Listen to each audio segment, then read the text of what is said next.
반지하 월세방 싱크대 위 라면 2개가 전부였습니다. 같은 시각 아들의 아파트, 고기 굽는 냄새가 났습니다. 그 집은 5억이었습니다. 어머니 몫의 퇴직금이었습니다. 남편과 아들이 짜고 그녀 몰래 빼돌린 돈 4억 8천만 원.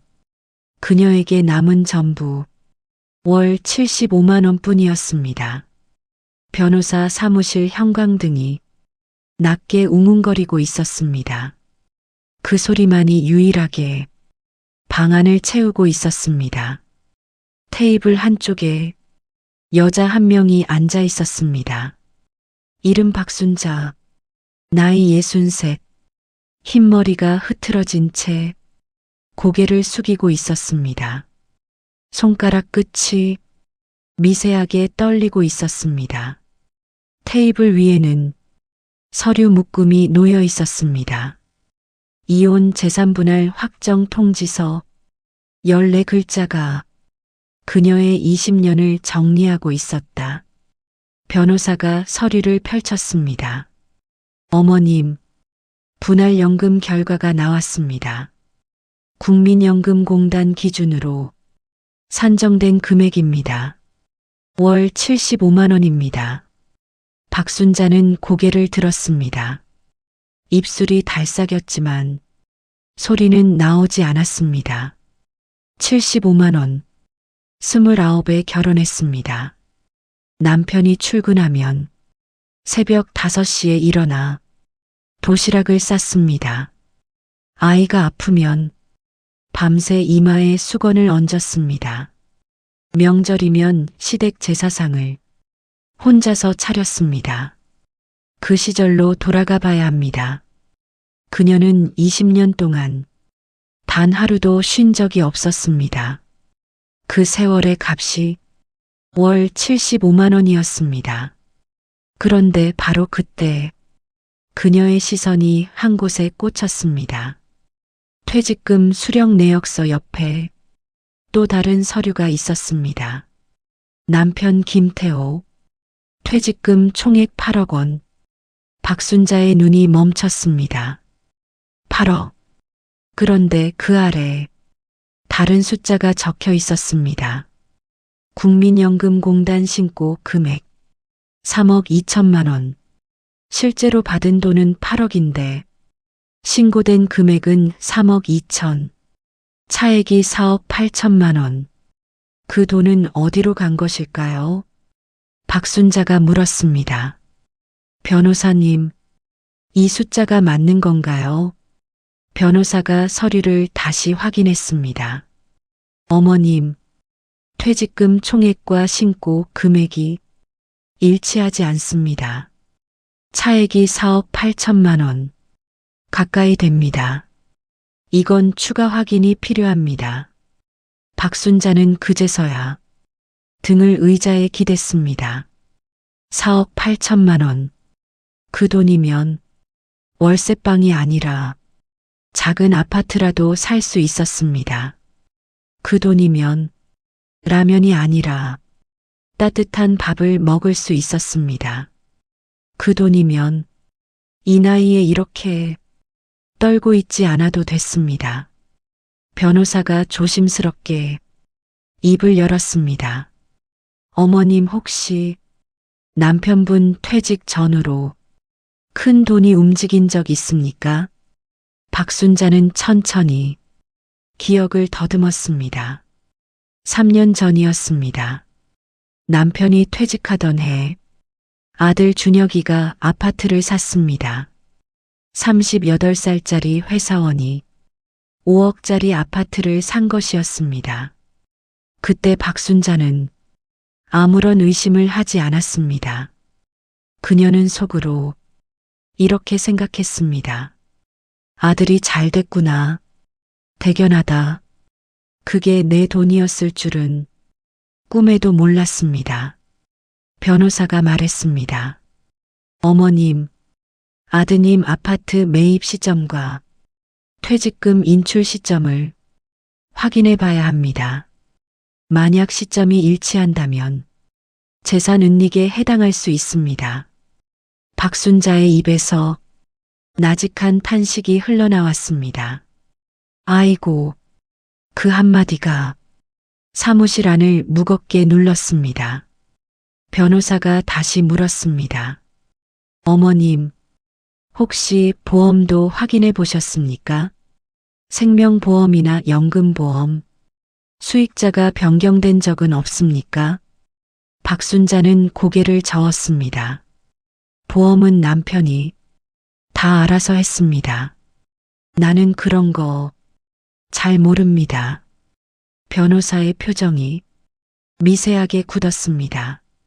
어머님, 확인해 봐야 할 것이 한두 가지가 아닙니다.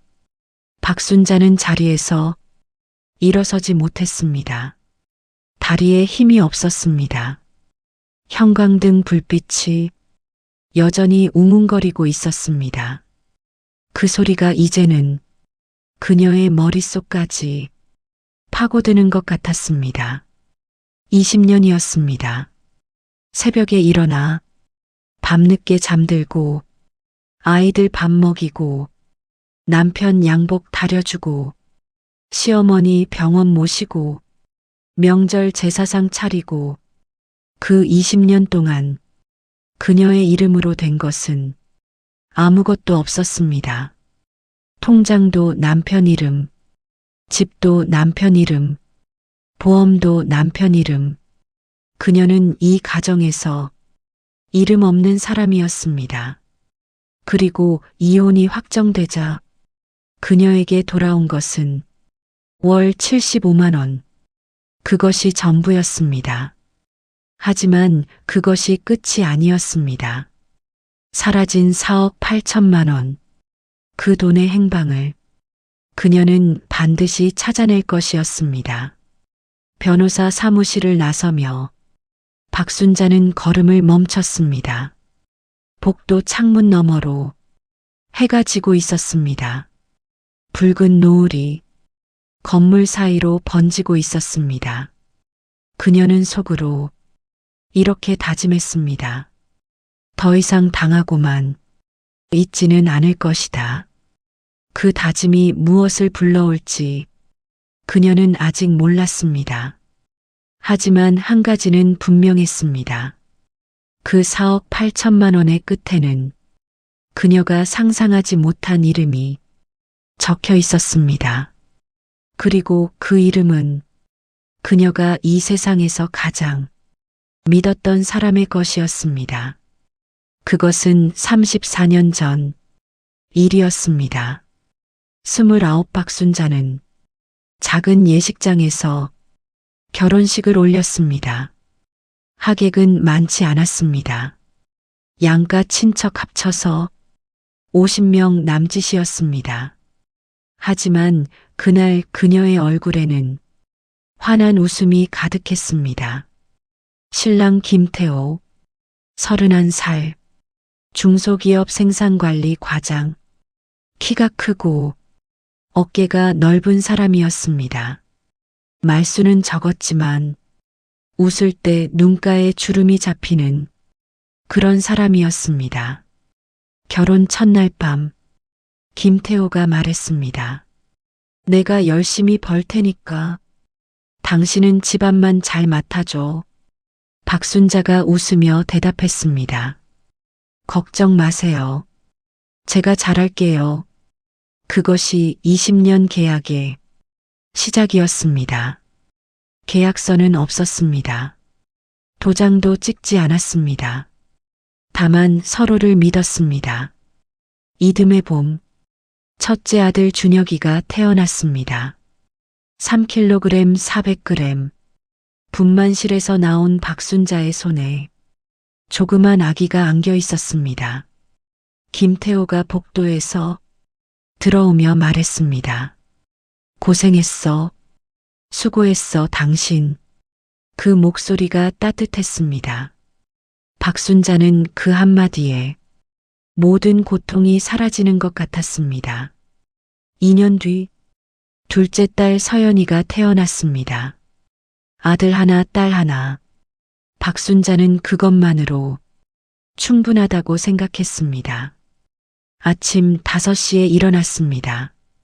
남편 도시락을 싸고 아이들 이유식을 만들고 빨래를 돌리고 장을 봤습니다.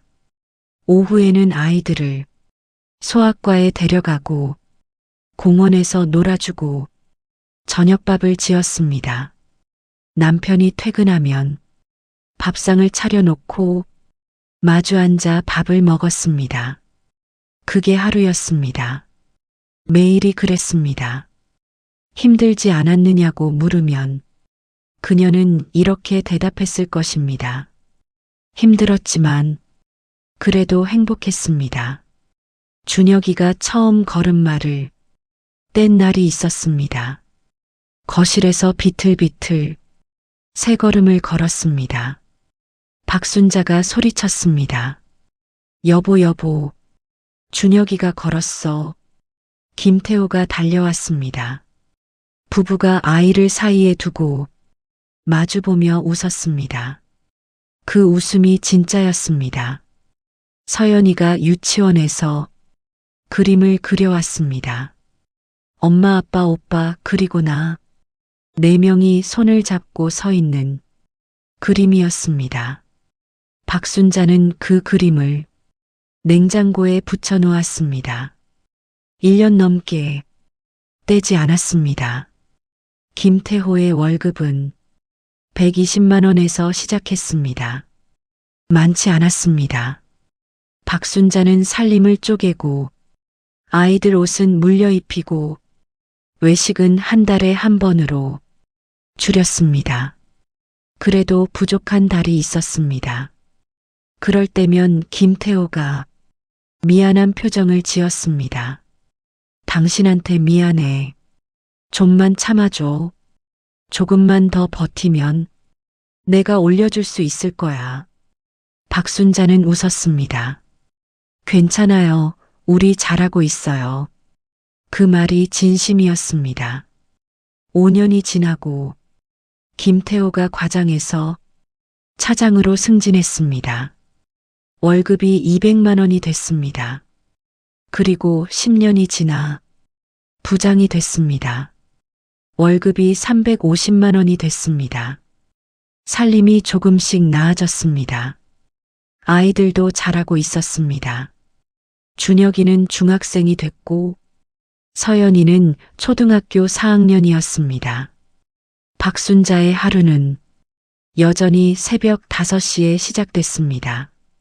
달라진 것은 도시락 반찬의 가짓수뿐이었습니다. 그녀는 한 번도 자기 이름으로 된 통장을 만들어 본 적이 없었습니다. 월급은 남편 통장으로 들어왔고 생활비는 남편이 건네주었습니다. 그것이 당연하다고 생각했습니다. 남편이 벌고 아내가 쓰는 것, 그게 가정이라고 믿었습니다. 박순자는 이 시절을 떠올리며 이렇게 말할 수 있었을 것입니다. 그때는 정말 괜찮았어요. 남편을 믿었고 아이들이 전부였고 그걸로 충분했습니다. 하지만 그 믿음에는 유통기한이 있었습니다.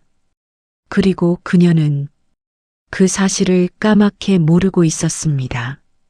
남편의 통장 잔고가 늘어나는 동안 그녀의 이름은 어디에도 기록되지 않았습니다.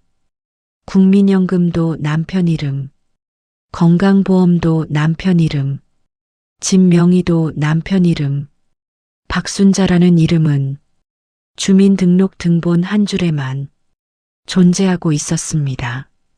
그것이 언젠가 어떤 결과를 가져올지 그 행복한 시절에 그녀는 상상조차 하지 못했습니다. 그리고 4년 뒤 그 균열의 첫 번째 조각이 떨어지기 시작했습니다. 이혼이 확정된 지 보름이 지났습니다. 박순자는 반지하 월세방에서 보증금 300만 원짜리 방에서 첫 번째 아침을 맞이했습니다. 천장 구석에 곰팡이가 피어 있었습니다. 작은 창문으로 사람들의 발목만 보였습니다. 그녀는 이불 위에 앉아 변호사에게 받은 서류를 다시 꺼냈습니다. 남편 퇴직금 8억, 신고 금액 3억 2천, 차액 4억 8천만 원. 이 숫자들이 머릿속에서 맴돌고 있었습니다. 그때 휴대전화가 울렸습니다. 이혼 전담 변호사였습니다. 어머님 한 가지 확인된 사항이 있어서 연락드립니다. 아드님 김준혁 씨 명의로 3년 전 아파트 매매가 이루어졌습니다. 매입 금액 5억 원. 박순자의 숨이 멈추는 듯 했습니다. 그런데 바로 그때 변호사가 핵심을 말했습니다. 매입 시점이 남편분 퇴직금 수령 시점과 정확히 일치합니다. 같은 달입니다. 박순자는 한참 동안 아무 말도 하지 못했습니다. 변호사가 말을 이었습니다. 그리고 한 가지 더요. 남편분 명의 생명보험 수익자가 변경되어 있습니다. 원래 수익자는 어머님이셨는데 3년 전에 아드님으로 변경된 기록이 있습니다. 보험 해약 환급금 3억 원입니다. 박순자의 머릿속에서 숫자가 맞춰지기 시작했습니다. 퇴직금에서 빠진 4억 8천, 아들 아파트 5억, 보험 수익자 변경 3억. 이것은 우연이 아니었습니다. 변호사님, 이게 다 짜고 친 건가요? 변호사가 잠시 침묵했습니다. 단정 짓기는 이르지만 정황상 재산은닉 가능성이 높습니다. 전화를 끊고 박순자는 벽에 등을 기댔습니다. 천장에 곰팡이 얼룩이 눈에 들어왔습니다. 그 얼룩을 바라보며 그녀의 머릿속에는 3년 전 장면이 떠올랐습니다. 그 시절로 돌아가 봐야 합니다. 3년 전 가을이었습니다. 김태호가 퇴직을 앞두고 거실에서 전화를 하고 있었습니다. 박순자는 부엌에서 저녁 설거지를 하고 있었습니다. 남편의 목소리가 거실에서 흘러왔습니다. 준혁아, 아빠가 다 알아서 할 테니까 너는 서류만 준비해놔. 박순자는 대수롭지 않게 들었습니다. 아들 집 관련 서류인가 보다. 그렇게 넘겼습니다. 그로부터 한 달 뒤 아들 준혁이 부부가 새 아파트로 이사를 했습니다. 며느리 수진이 전화를 했습니다. 어머님, 저희 이사했어요. 나중에 한번 놀러 오세요. 박순자는 기뻤습니다. 우리 준혁이가 잘 됐네. 고마워 수진아. 그때 며느리가 이렇게 말했습니다. 아버님이 많이 도와주셨어요. 박순자는 웃었습니다. 그래, 아버지가 좀 보태줬구나. 그 보탬이 4억 8천만 원이었다는 사실을 그녀는 까맣게 몰랐습니다. 아니, 정확히 말하면 아무도 그녀에게 알려주지 않았습니다. 남편도 아들도 며느리도 세 사람이 입을 맞춘 것이었습니다. 박순자는 서류를 바닥에 내려놓았습니다. 손이 떨렸습니다. 분노가 아니었습니다. 그보다 더 깊은 곳에서 올라오는 감정이었습니다. 서러움이었습니다. 20년 동안 이 가족을 위해 살았습니다. 새벽에 일어나 밤늦게 잠들었습니다. 아플 때도 참았습니다. 힘들어도 내색하지 않았습니다. 그런데 그 가족이 그녀를 빼놓고 돈을 나눠 가진 것이었습니다. 마치 그녀는 처음부터 그 가족의 일원이 아니었던 것처럼 박순자는 휴대전화를 다시 들었습니다. 아들 준혁이에게 전화를 걸었습니다. 신호가 갔습니다. 하나, 둘, 셋, 네 번째 신호에서 아들이 받았습니다. 어머니, 무슨 일이에요? 준혁아, 엄마가 물어볼 게 있어. 너 아파트 살 때 아버지한테 돈 받았지? 전화 너머로 짧은 침묵이 흘렀습니다. 그 침묵이 이미 답이었습니다. 어머니, 그건 아버지가 저한테 준 거예요. 아버지 퇴직금으로.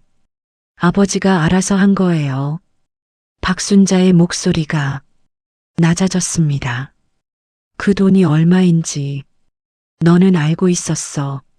내 다섯 번째 침묵이 이어졌습니다. 어머니, 저도 사정이 있어요. 지금 바쁘니까 나중에 얘기해요. 전화가 끊겼습니다. 박순자는 전화기를 한참 동안 바라보았습니다. 아들의 마지막 말이 귓가에 맴돌았습니다. 나중에 얘기해요.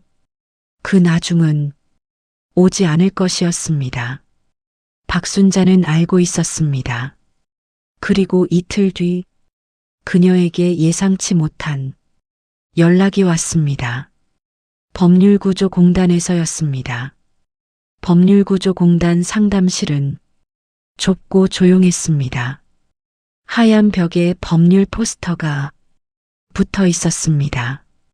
박순자는 플라스틱 의자에 앉아 번호표를 쥐고 있었습니다.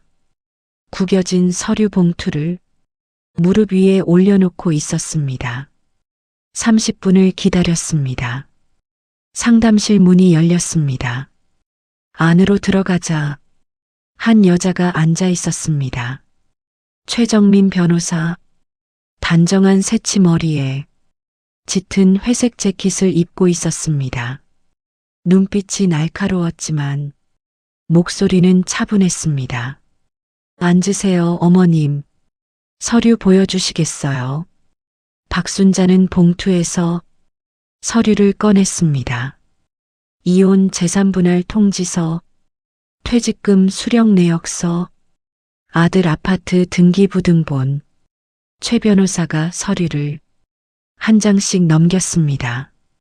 표정이 점점 굳어졌습니다. 어머님, 이거 퇴직금 수령 시점과 아드님 아파트 매입 시점이 같은 달이네요. 박순자가 고개를 끄덕였습니다. 최 변호사가 다시 물었습니다. 보험 수익자 변경건도 같은 시기입니까? 네, 3년 전 같은 해에 바뀌었다고 합니다. 최 변호사가 펜을 내려놓았습니다. 어머님, 이건 전형적인 재산 은닉 패턴입니다.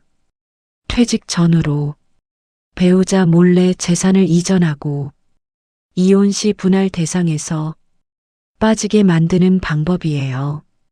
그런데 바로 그때 최 변호사가 서류 한 장을 집어들었습니다. 어머님, 여기 보세요.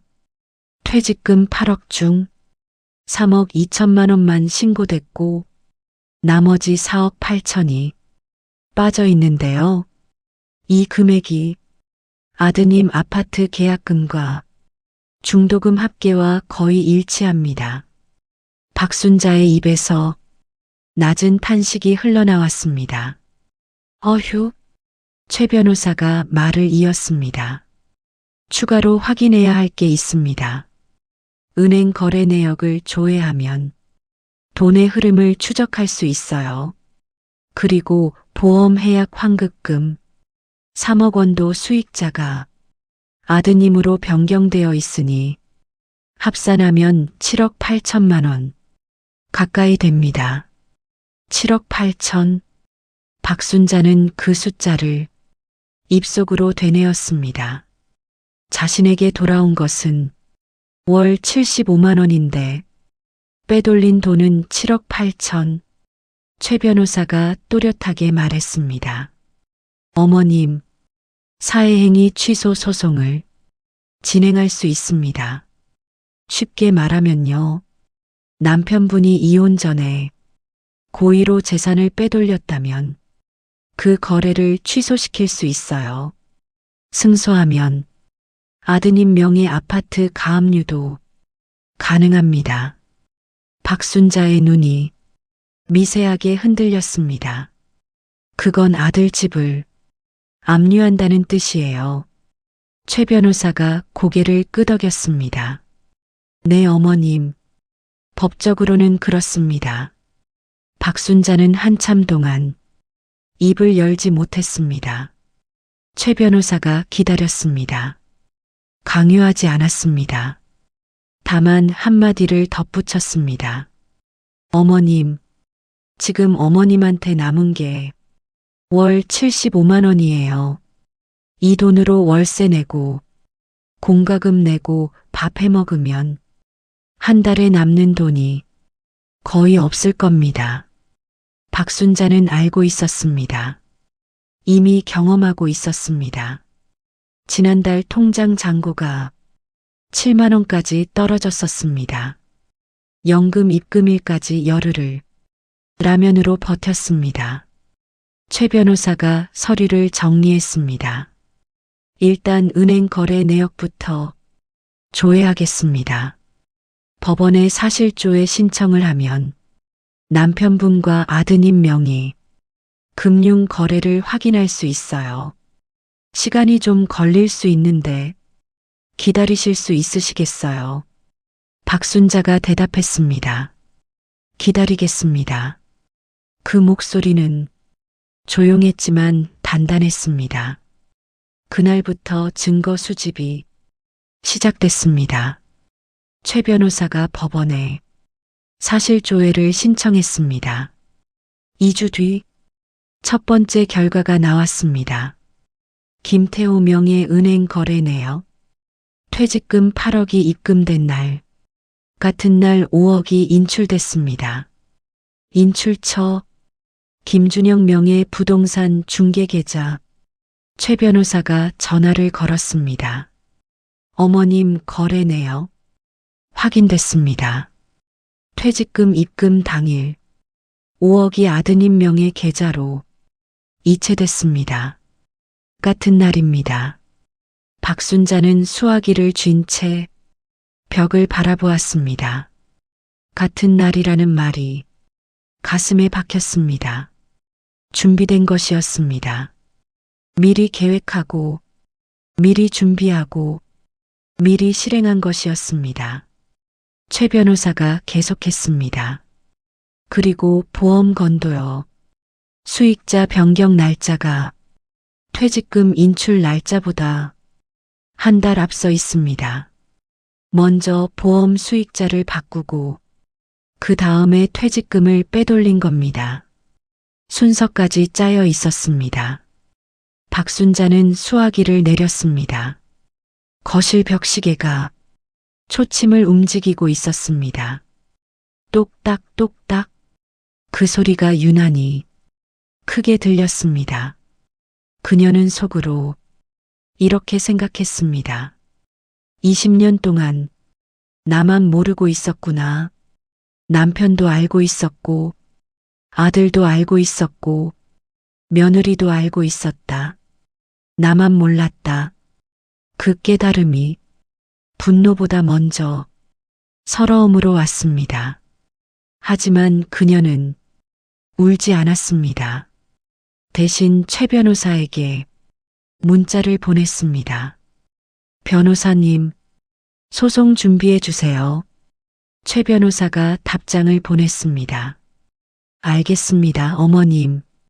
이번 주 안에 소장 초안 보내드리겠습니다.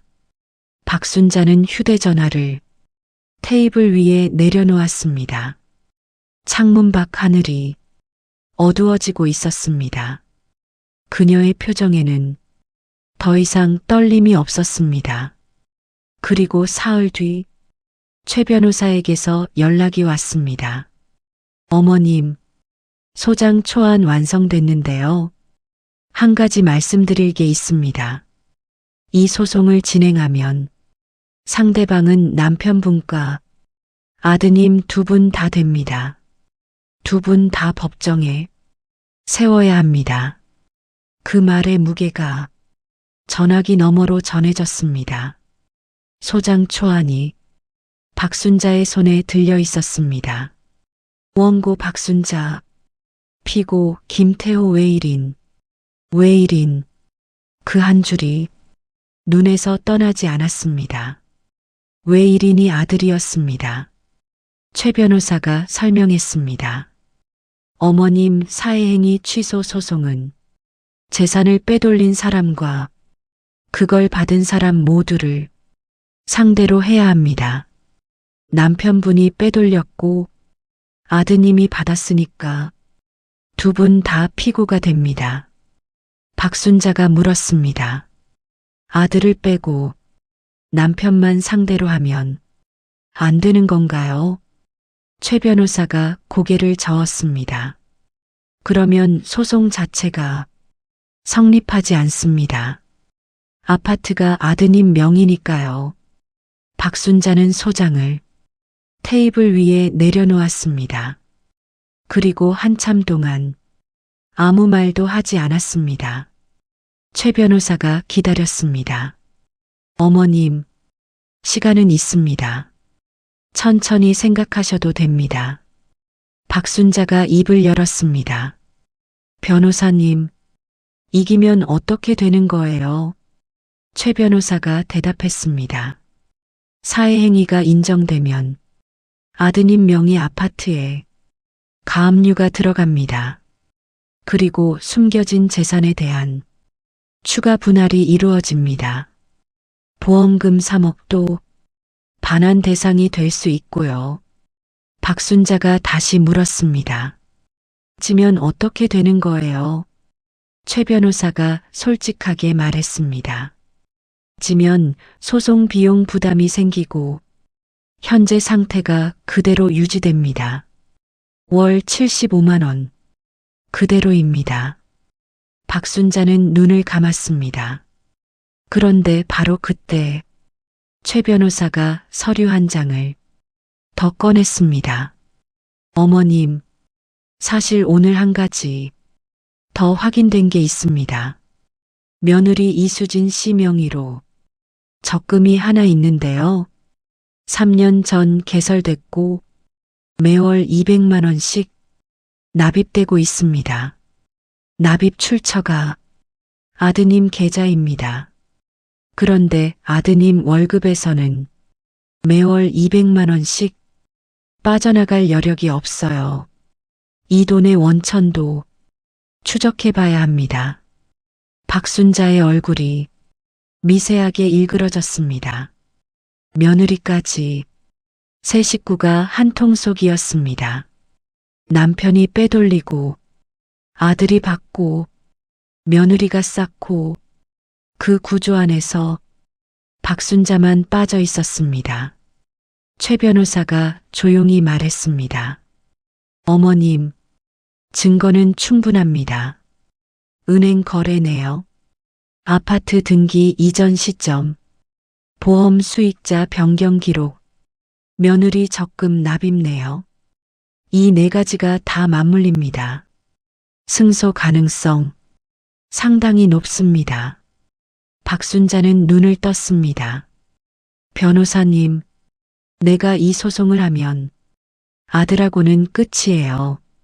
그거 알고 있습니다. 최 변호사가 대답하지 않았습니다. 대답할 필요가 없었습니다. 둘 다 알고 있었습니다. 박순자는 자리에서 일어섰습니다. 창밖을 바라보았습니다. 법률구조공단 건물 3층에서 내려다 보이는 거리에 사람들이 지나가고 있었습니다. 젊은 엄마가 유모차를 밀고 가고 있었습니다. 아이가 까르르 웃고 있었습니다. 박순자의 눈가가 붉어지기 시작했습니다. 준혁이도 저랬습니다. 유모차에 앉아서 까르르 웃었습니다. 그 아이가 38이 됐고 어머니를 법정에 세워야 할 상대가 됐습니다. 아니, 어머니가 법정에 세워야 할 상대가 된 것이었습니다. 박순자는 돌아서며 말했습니다. 변호사님, 소장 넣어주세요. 최 변호사가 확인했습니다. 확실하신 거죠? 박순자가 대답했습니다. 확실합니다. 20년을 참았습니다. 이제는 더 참으면 내가 죽어요. 최 변호사가 고개를 끄덕였습니다. 알겠습니다, 어머님. 이번 주 안에 소장 접수하겠습니다. 박순자는 상담실을 나섰습니다. 복도를 걸었습니다. 발걸음이 느렸습니다. 엘리베이터 앞에서 걸음을 멈췄습니다. 주머니에서 낡은 지갑을 꺼냈습니다. 지갑 안에 사진 한 장이 있었습니다. 준혁이가 5살 때 찍은 사진이었습니다. 운동회에서 1등을 하고 메달을 목에 건 채 웃고 있는 사진이었습니다. 박순자는 그 사진을 오래 들여다보았습니다. 그리고 지갑을 닫았습니다. 엘리베이터 문이 열렸습니다. 그녀는 안으로 들어갔습니다. 문이 닫혔습니다. 그리고 그 안에서 아무도 보지 못하는 곳에서 눈물 한 줄기가 뺨을 타고 흘러내렸습니다. 소장이 접수된 것은 그로부터 3일 뒤였습니다. 그리고 법원에서 첫 번째 재판 기일이 잡혔습니다. 2달 뒤였습니다. 그 2달이 그녀에게는 20년보다 길게 느껴질 것이었습니다. 소장이 접수되고 일주일이 지났습니다. 박순자는 반지하 월세방에서 매일 같은 자리에 앉아 있었습니다. 창문 아래 벽에 등을 기대고 무릎 위에 손을 올려놓고 천장을 바라보았습니다. 곰팡이 얼룩이 일주일 전보다 조금 더 번져 있었습니다. 그녀는 하루에 2끼를 먹었습니다. 아침은 거르고 점심에 밥을 지어 먹고 저녁은 국 하나로 때웠습니다. 월 75만 원에서 월세 30만 원을 빼면 45만 원이 남았습니다. 공과금 8만 원, 통신비 3만 원, 교통비 5만 원, 나머지 29만 원으로 한 달을 먹어야 했습니다. 하루 10,000원도 안 되는 식비, 그것이 전업주부 20년의 결산이었습니다. 그날 저녁, 딸 서연이에게서 전화가 왔습니다. 엄마, 서연이의 목소리가 떨리고 있었습니다. 엄마 오빠한테 들었어. 소송한다면서요. 박순자는 대답하지 않았습니다. 엄마, 서연이가 울먹이며 말했습니다. 엄마가 힘든 거 나도 알아요. 근데 오빠를 고소하면 가족이 끝나는 거잖아요. 박순자는 한참 만에 입을 열었습니다. 서연아, 이미 끝난 거야. 엄마 몫의 돈을 아버지하고 오빠가 나눠 가졌어. 엄마는 처음부터 이 가족에 없었던 거야. 서연이의 울음소리가 전화기 너머로 들려왔습니다.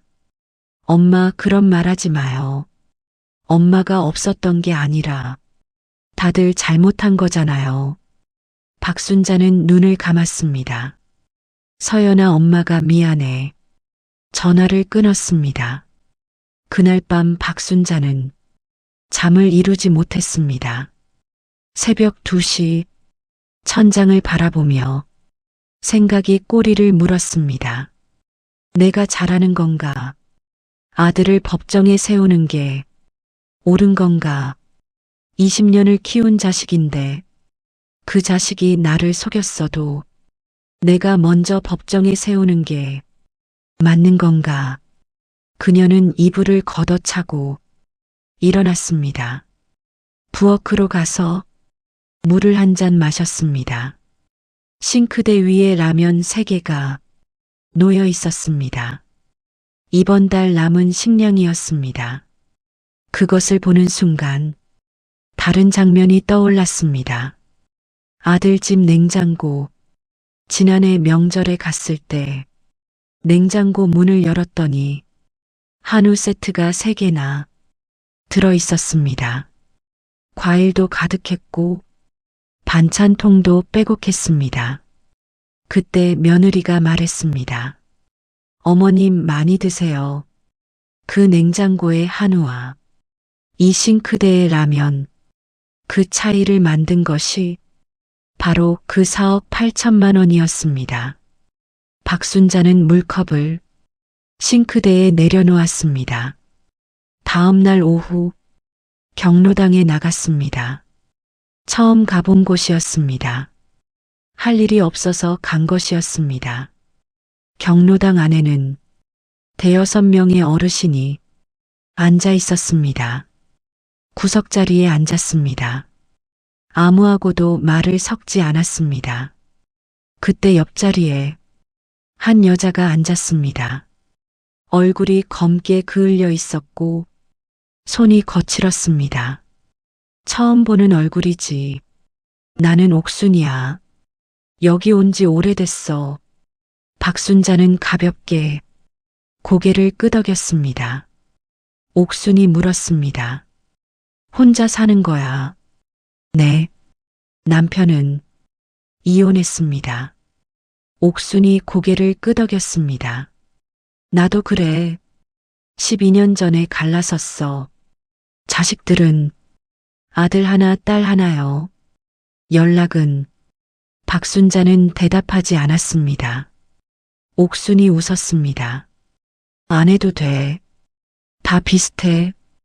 옥순이 자기 이야기를 꺼내기 시작했습니다. 나도 자식한테 버림받았어. 아들이 내 집 팔아서 사업 자금으로 썼어. 다 날렸지. 지금은 기초연금 32만 원으로 살아. 박순자는 옥순을 바라보았습니다. 옥순의 눈에는 서러움 대신 단단한 무엇이 있었습니다. 자식한테 기대지 마. 내가 해줄 수 있는 말은 그것뿐이야. 기대면 무너져. 박순자는 고개를 숙였습니다. 옥순이 덧붙였습니다. 근데 밥은 먹고 다녀. 얼굴이 많이 상했네. 경로당을 나오며 박순자는 생각했습니다. 옥순이의 기초연금 32만 원, 자신의 분할연금 75만 원, 2배가 넘는 금액인데도 자신이 더 비참하게 느껴졌습니다. 75만 원은 원래 자기 것이 아니었기 때문입니다. 남편이 낸 연금에서 잘라낸 조각이었습니다. 내 이름으로 번 돈이 단 한 푼도 없었습니다. 그 사실이 모든 것보다 무거웠습니다. 이틀 뒤 최 변호사에게서 문자가 왔습니다. 어머님 법원에서 첫 재판 기일 통지 나왔습니다. 다음 달 15일입니다. 박순자는 문자를 읽고 한참 동안 화면을 바라보았습니다. 그리고 답장을 보냈습니다. 알겠습니다. 가겠습니다. 이 2줄의 문자를 보내는데 5분이 걸렸습니다. 손가락이 떨려서가 아니었습니다.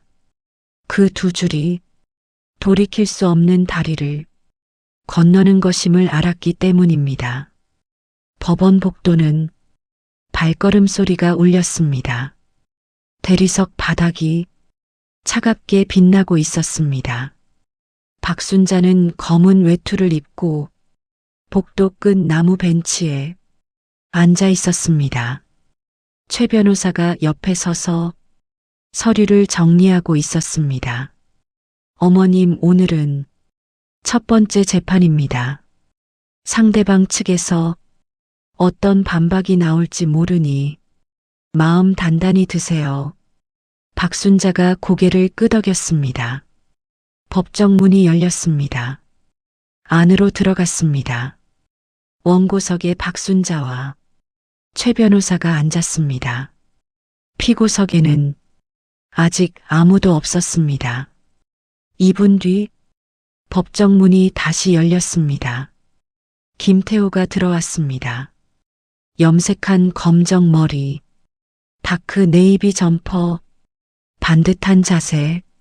34년 전 결혼식장에 그 남자가 법정 피고석에 서 있었습니다.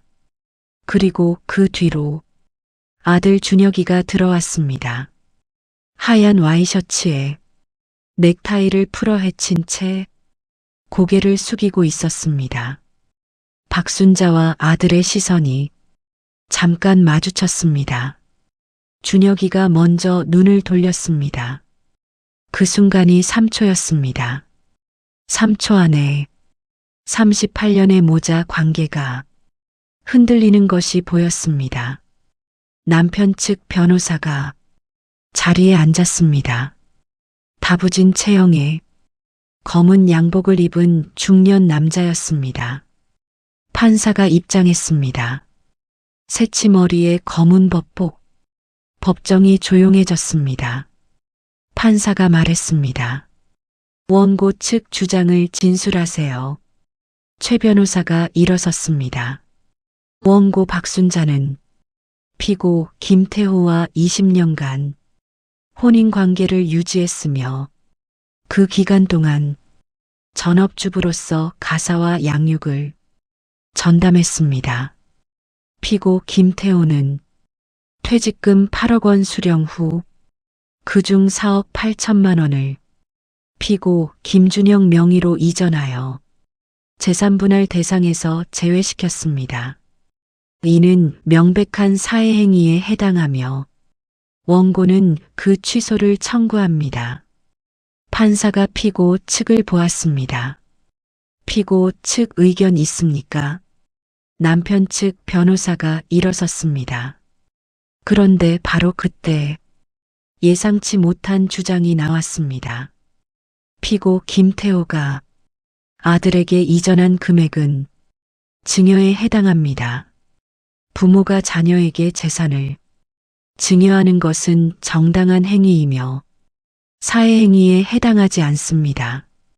또한 원고 박순자는 혼인 기간 동안 경제적 기여가 없었으므로 해당 재산에 대한 권리를 주장할 근거가 부족합니다. 경제적 기여가 없었다. 그 말이 법정 안에 조용히 퍼졌습니다. 박순자의 손이 테이블 위에서 움직였습니다. 주먹을 쥐었다가 다시 폈습니다. 최 변호사가 즉시 반박했습니다. 이에 있습니다. 대법원 판례에 의하면 전업주부의 가사노동은 경제적 기여로 인정됩니다. 원고는 20년간 가사와 양육을 전담함으로써 피고의 경제활동을 가능하게 한 것이며 이는 재산 형성에 대한 실질적 기여에 해당합니다. 판사가 고개를 끄덕이며 기록했습니다. 남편 측 변호사가 다시 입을 열었습니다. 설령 가사노동의 기여를 인정한다 하더라도 증여행위 자체는 피고의 정당한 재산 처분권에 해당합니다. 최 변호사가 서류를 꺼냈습니다. 재판장님, 원고 측 증거를 제출합니다. 피고 김태호의 은행 거래 내역입니다. 퇴직금 8억 입금 당일 5억이 피고 김준영 명의로 이체된 기록이 있습니다. 같은 날입니다. 또한 생명보험 수익자 변경이 퇴직금 수령 한 달 전에 이루어졌습니다. 이는 이혼을 예정하고 사전에 계획적으로 재산을 은닉한 정황입니다. 법정이 다시 조용해졌습니다. 판사가 서류를 받아들고 한 장씩 넘겼습니다. 그때 남편 측 변호사가 아들 김준혁에게 발언을 시켰습니다. 준혁이가 자리에서 일어섰습니다. 그리고 말했습니다. 그 돈은 아버지가 제게 준 겁니다. 어머니는 한 푼도 보탠 적이 없습니다. 어머니와는 관계없는 돈입니다. 법정 안의 공기가 한순간 얼어붙었다. 박순자는 아들을 바라보았습니다. 아들은 어머니를 쳐다보지 않았습니다. 20년 전 운동회에서 메달을 목에 걸고 웃던 그 아이가 지금 법정에서 어머니에게 등을 돌리고 있었습니다. 최 변호사가 박순자의 팔을 살짝 잡았습니다. 어머님 괜찮으세요? 박순자가 대답했습니다. 괜찮습니다. 그 목소리는 놀라울 정도로 담담했습니다. 첫 번째 재판이 끝났습니다. 판사가 말했습니다. 다음 재판 기일은 한 달 뒤로 잡겠습니다. 양측 추가 증거가 있으면 제출해 주십시오. 법정을 나서는 복도에서 박순자는 남편과 마주쳤습니다. 김태호가 걸음을 멈추고 한마디를 했습니다. 왜 이러는 거야? 아들한테까지 이럴 거야. 박순자가 돌아보았습니다. 내 돈 돌려줘요. 그것만 하면 됩니다. 김태호의 표정이 굳어졌습니다. 내 돈이 어딨어? 내가 번 돈이지. 박순자는 대답하지 않았습니다. 돌아서서 걸었습니다. 복도 끝 창문으로 햇빛이 비치고 있었습니다. 그 빛을 향해 걸어가는 그녀의 등이 작지만 고닫습니다. 하지만 그 등 뒤에서 남편의 마지막 한마디가 복도를 따라 울렸습니다. 후회할 거야. 그 말에 박순자는 걸음을 멈추지 않았습니다. 그리고 두 번째 재판에서 모든 것이 뒤집어질 예정이었습니다. 두 번째 재판 날이 왔습니다. 아침부터 비가 내리고 있었습니다. 법원 앞 계단이 빗물에 젖어 있었습니다. 박순자는 우산 없이 법원 현관으로 들어갔습니다. 외투 어깨가 비에 젖어 있었습니다. 최 변호사가 현관에서 기다리고 있었습니다.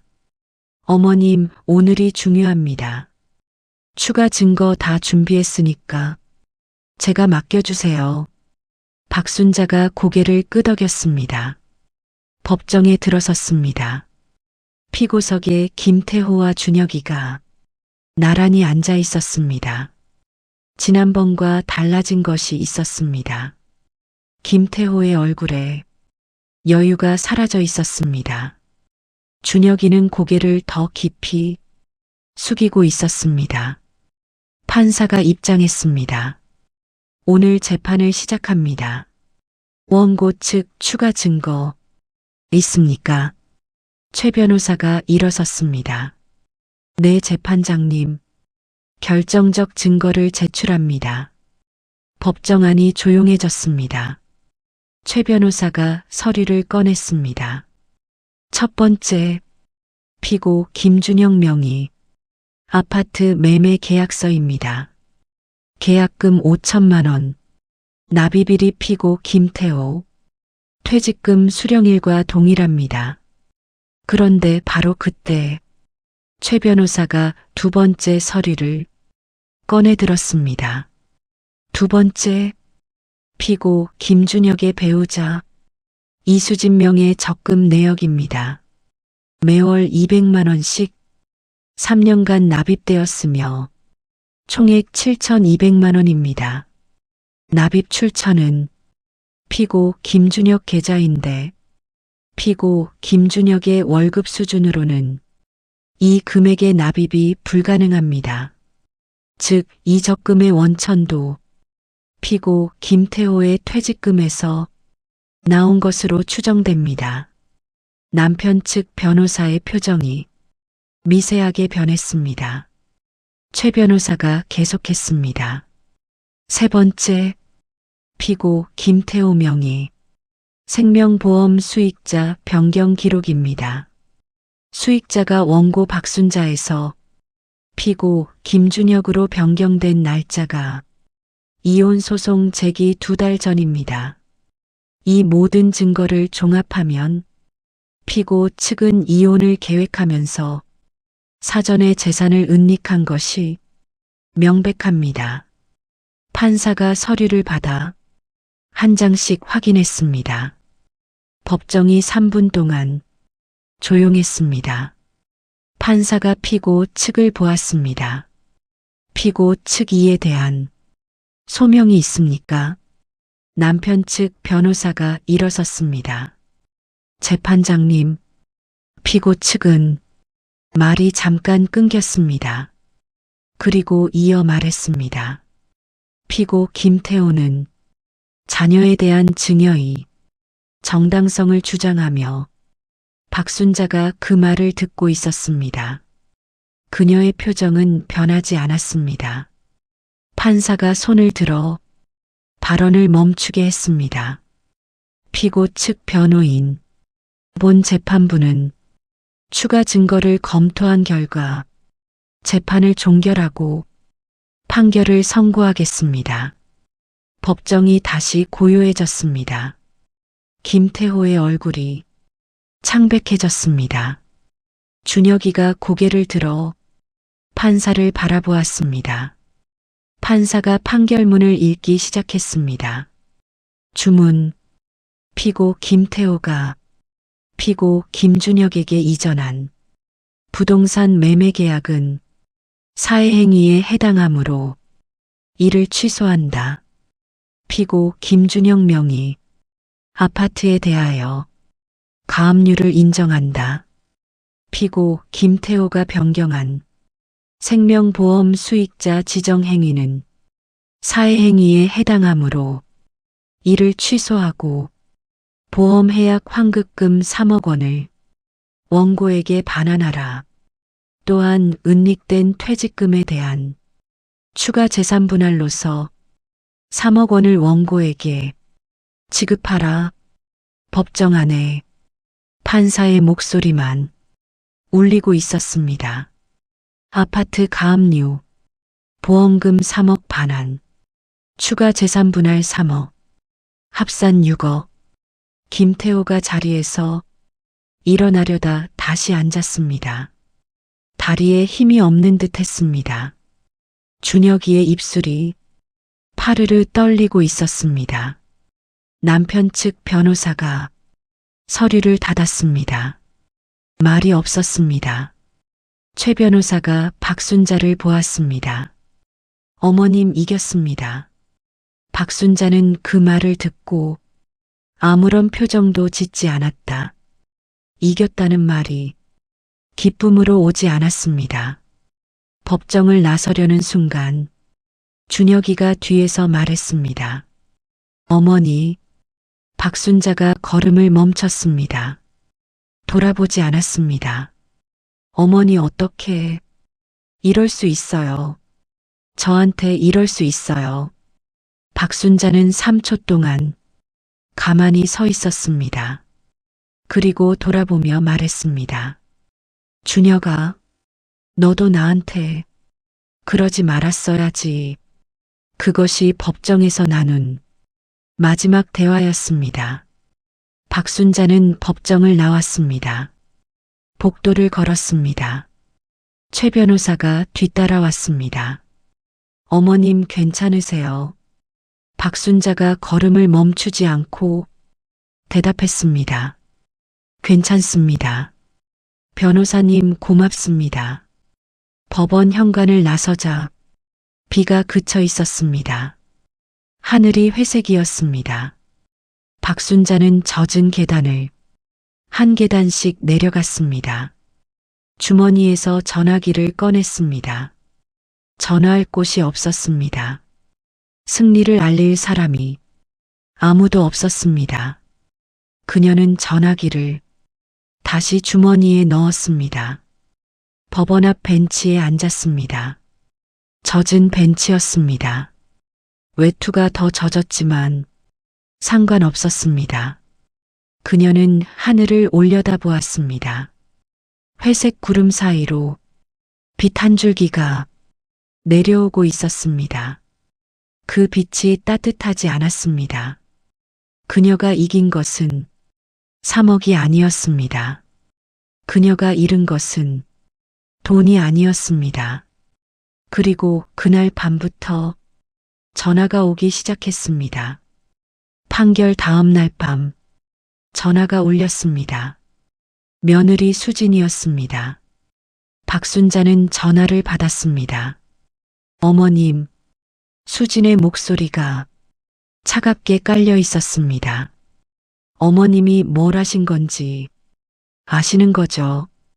준혁이가 밤새 잠을 못 잤습니다. 아파트 가압류가 뭔지 아세요? 우리 애들 학교는 어떻게 하라는 거예요? 박순자는 대답하지 않았습니다. 수진이 목소리가 높아졌습니다. 어머님이 가족한테 이러실 수 있어요. 정말 이러실 거예요. 박순자가 입을 열었습니다. 수진아, 그 아파트가 누구 돈으로 산 건지 너도 알고 있었잖아. 전화 너머가 조용해졌습니다. 3초의 침묵이 흘렀습니다. 수진이 다시 말했습니다.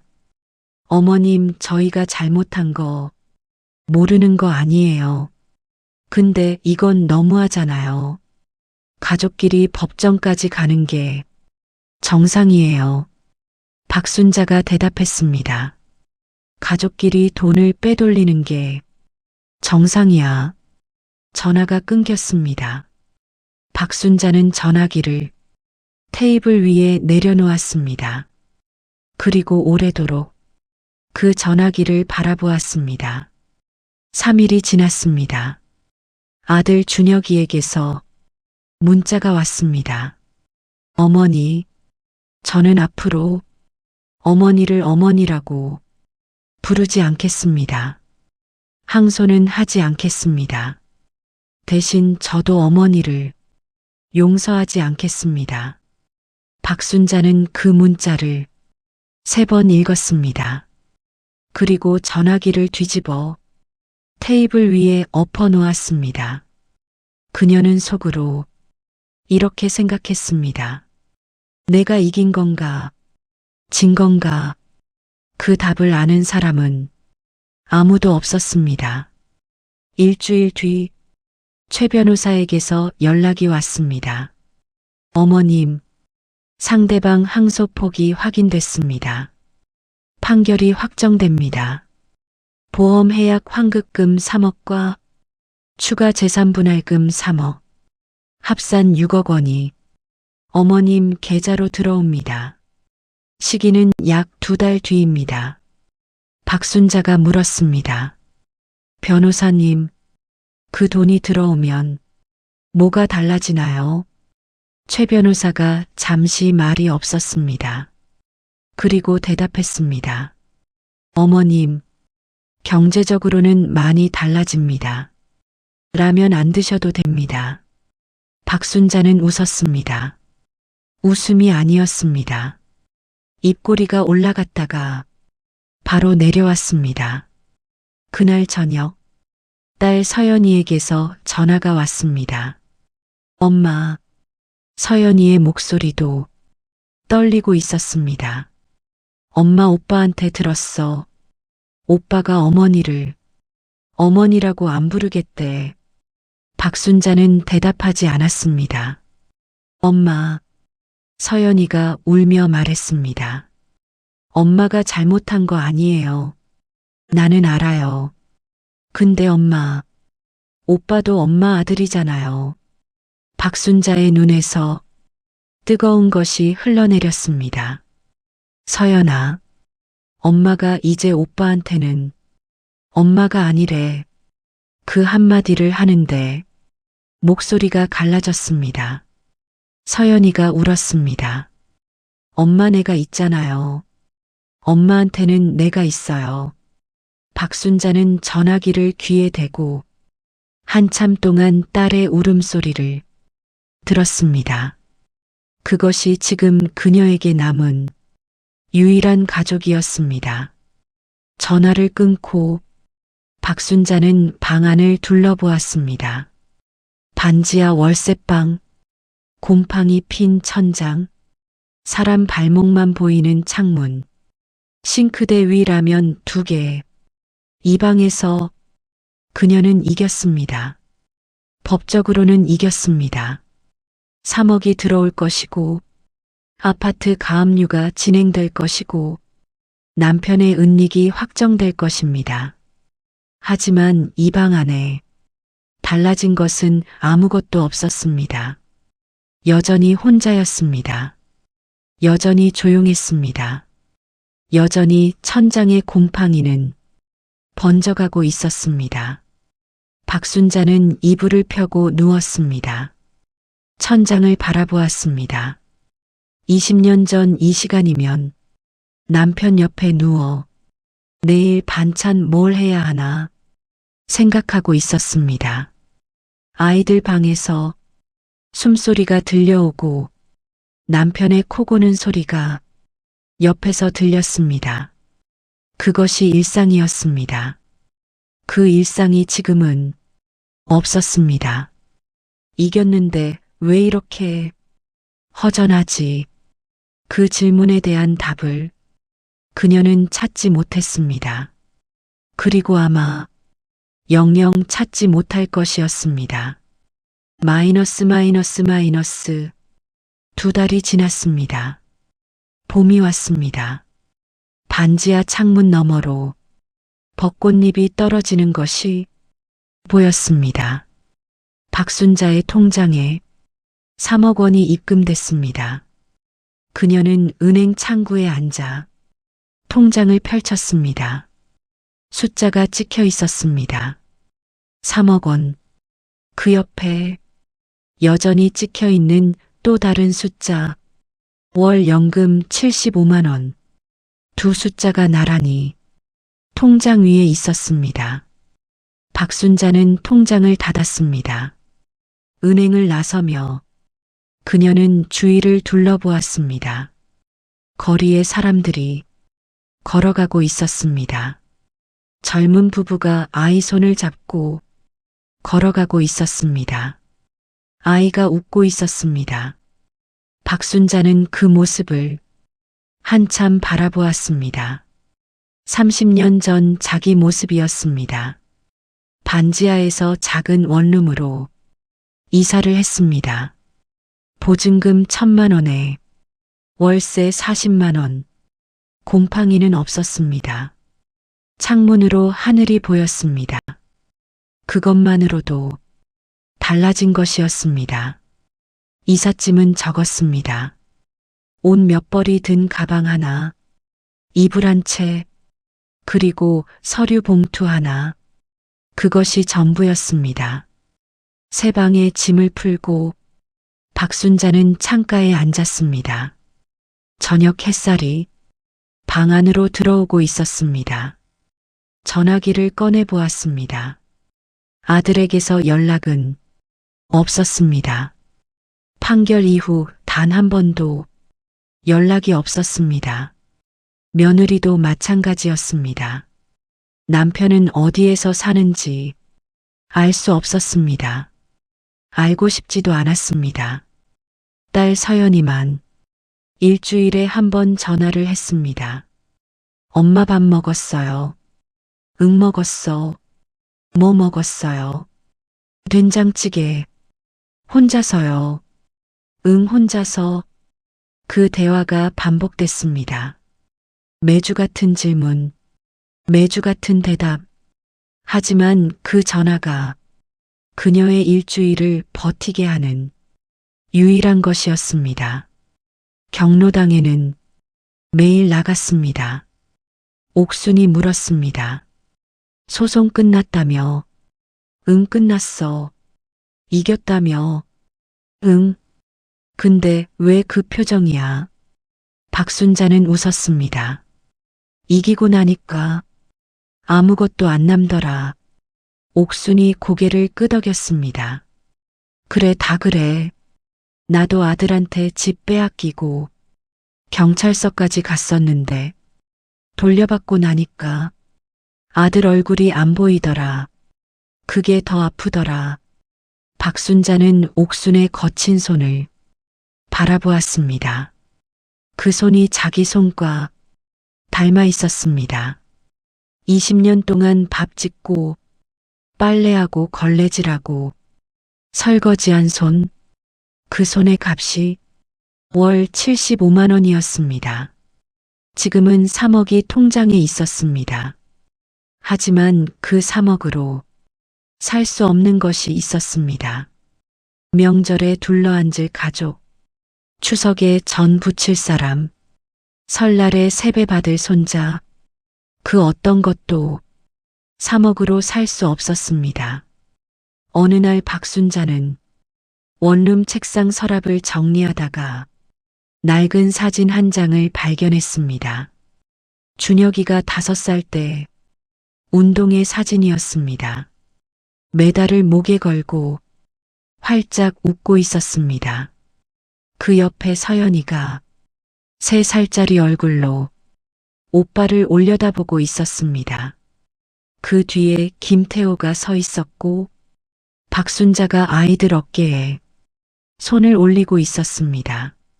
4명이 웃고 있었습니다. 그 사진 속 가족은 더 이상 존재하지 않았습니다. 박순자는 사진을 서랍에 다시 넣었습니다. 닫았습니다. 창밖으로 저녁 노을이 번지고 있었습니다. 전화기가 울렸습니다. 서연이었습니다. 엄마, 응, 엄마 다음 주에 내가 올라갈게. 괜찮아, 너 바쁘잖아. 아니, 갈 거야. 엄마한테 해줄 거 있어. 박순자의 입꼬리가 아주 미세하게 올라갔습니다. 그래, 와라. 전화를 끊고 박순자는 창가에 앉아 노을을 바라보았습니다. 20년 전업주부의 끝에 남은 것은 월 75만 원짜리 연금 통장과 3억이 든 통장과 일주일에 한 번 오는 딸의 전화, 그리고 텅 빈 명절, 그것이 전부였습니다. 누군가 이 이야기를 듣고 이렇게 물을 수 있습니다. 그래서 이긴 건가요? 진 건가요? 그 질문에 대한 답은 이렇습니다. 이기고 진 것은 법정에서 끝났습니다. 하지만 잃어버린 것은 법정 밖에서 시작됐습니다. 내 이름으로 된 연금이 하나도 없었습니다. 내 이름으로 된 통장이 하나도 없었습니다. 내 이름으로 된 보험이 하나도 없었습니다. 20년 동안 누군가의 아내였고, 누군가의 어머니였고, 누군가의 며느리였지만 박순자는 한 번도 박순자인 적이 없었습니다. 지금 이 원룸에서 그녀는 처음으로 자기 이름으로 된 공간에서 자기 이름으로 된 하루를 살고 있었습니다. 그것이 이 이야기의 끝입니다. 그리고 어쩌면 그것이 진짜 시작입니다.